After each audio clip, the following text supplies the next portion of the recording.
नमस्कार दर्शक बंधु जय जगन्नाथ।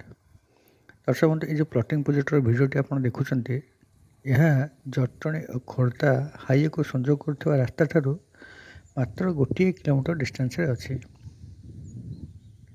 प्लॉटिंग प्रोजेक्टटी 4 एकर लैंड को आक्वायर करी प्लॉटिंग प्रोजेक्ट बीडीए और रेरा अप्रूव प्रोजेक्ट आउ थे कही रखुच्छे प्लॉटिंग प्रोजेक्ट आम ये प्लॉटिंग प्रोजेक्ट बीडीए और रेरा अप्रूव हो सारी।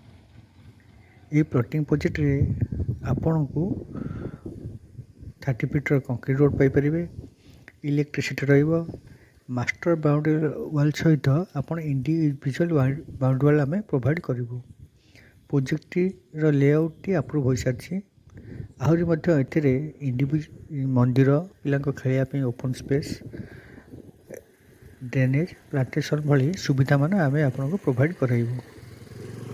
यार आखपाख लोकेशन रे इंजीनियरिंग कॉलेज मान अच्छे जमती East engineering college, Centurion engineering college, DAV school, Odisha Adarsha Vidyalaya, Xavier school, petrol pump, bank, market, shopping mall, auto stand, bus stand भली अनेक गुड़िया सुविधा मान ये पाखापाखि लोकेशन में आपड़ पाइपर। जटणी रेलवे स्टेशन यही लोकेशन ठार मात्र 5 किलोमीटर डिस्टेंस अच्छी।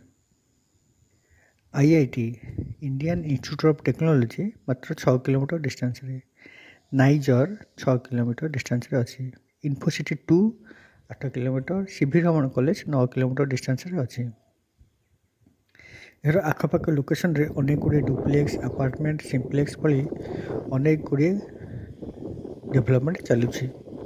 बर्तमान यही लोकेशन हाईली डिमांडेड एरिया कारण यही लोकेशन टी मेन रोड ठार मात्र गोटे किलोमीटर डिस्टेंस पे अच्छी। बहुत गुड़े डेभलपर धीरे धीरे ये लोकेशन को प्रिफर कले।